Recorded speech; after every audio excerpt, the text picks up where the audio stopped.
Bonjour, peuple gabonais. Me voici devant vous, moi, votre frère Mito Mito Célestin. Je fais cette vidéoconférence concernant notre jeune frère indigné, Monsieur Ben Essono, fils d'un père assassiné en Guinée équatoriale, appelé adjudant-chef-major, Monsieur Thomas Benga Alou. Je tiens à remercier les autorités gabonaises, à remercier la diplomatie gabonaise, et je tiens à remercier aussi les autorités de la Guinée équatoriale, la diplomatie entre la Guinée équatoriale et le Gabon. Ce sont les deux pays frères qui ont toujours eu les bonnes relations bilatérales. Parce que vous avez fait jaillir la lumière, vous avez fait jaillir la vérité en découvrant celui qui avait assassiné le militaire gabonais, Monsieur Mbega Alou Thomas, adjudant-chef-major. Et que il y a une loi en Guinée équatoriale que vous devez connaître. Il est dit en Guinée équatoriale, si tu tues un citoyen guinéen, ou bien si tu tues quelqu'un en Guinée équatoriale, tu seras aussi tué. C'est comme ça en Guinée. Donc, quand j'ai lu les journaux, les révélations, j'ai connu les révélations que l'assassin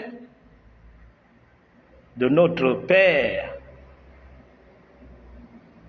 Monsieur Mbega Alou Thomas, son assassin a été mort. Son assassin a été mort. C'est vrai. C'est vrai. Parce qu'en Guinée équatoriale, si tu tues quelqu'un, tu vas aussi mourir. On va te tuer. Parce que son crime a failli causer les troubles entre les deux pays frères. Et connaissant la Guinée équatoriale, eux, en matière de loi, non. C'est pas comme dans d'autres pays, quelqu'un commet un crime, on le met en prison, après on le voit dehors. C'est pas comme dans d'autres pays, hein. Quelqu'un commet un crime, après on le voit circuler dehors. C'est pas comme ça en Guinée équatoriale. L'assassin de ce monsieur est mort, il est décédé. Je ne défends pas la Guinée. Est-ce que vous me comprenez bien? Je ne fais que dire la vérité. Je ne suis pas l'avocat de la Guinée équatoriale. Nous savons comment ça se passe dans notre pays. Nous savons. Mais je ne veux pas toucher ces dossiers. Mais je vais parler ici comme le jeune frère. C'est mon frère. Il est citoyen gabonais. Il est dans l'indignation. Je pleure avec lui. Même la parole de Dieu le dit. La Bible dit, il faut pleurer avec ceux qui pleurent. Il faut assister ceux qui sont en deuil. La Bible le dit bien. C'est un orphelin comme moi. Moi, j'ai perdu mon père. Lui, il a perdu le sien. C'est aussi mon père. Quand je vois cet orphelin en train de couler les larmes, ça me touche. Lui, il ne veut pas beaucoup de choses. Lui, il ne demande pas l'argent. Il veut le rapatriement de la dépouille de son père. Gouvernement gabonais, comprenez bien. Il veut le rapatriement de la dépouille de son père. Nous avons vu Dans notre pays, dans la télévision, par exemple, la guerre en Bangui, les militaires en guerre en Bangui, l'armée gabonaise, un militaire est mort là-bas, on rapatrie sa dépouille, on remet le corps entre les mains de la famille.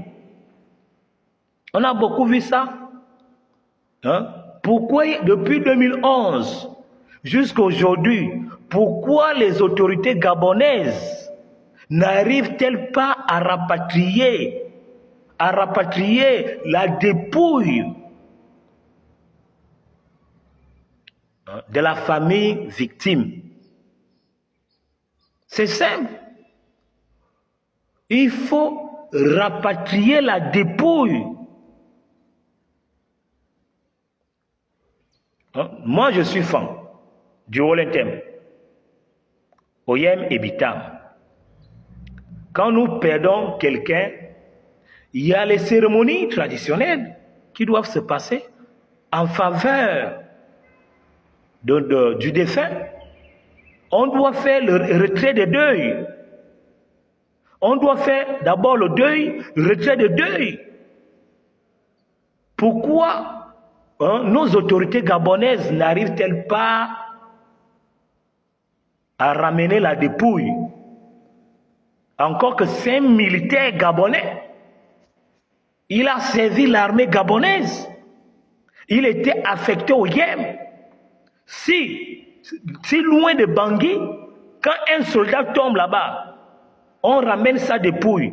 Pourquoi ne pas en Guinée équatoriale, un pays frère, un pays qui a aussi attrapé le criminel, et le criminel est décédé en l'amenant en prison.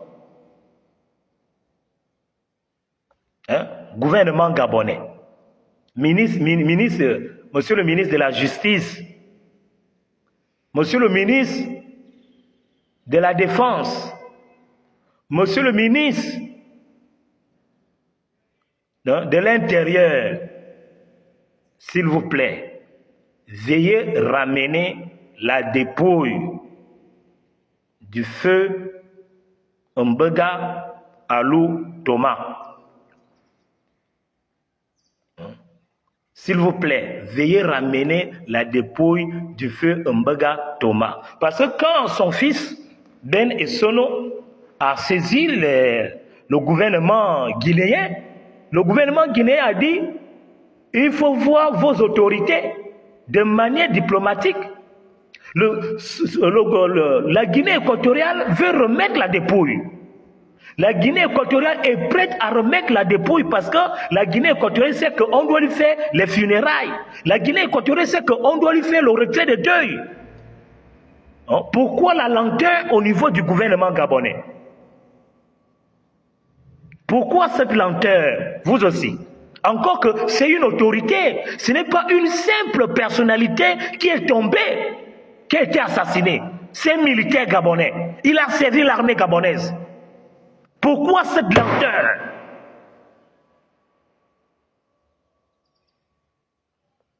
Veuillez m'excuser, ça me touche tellement. Veuillez m'excuser. Monsieur les autorités, veuillez m'excuser. Mais je suis indigné.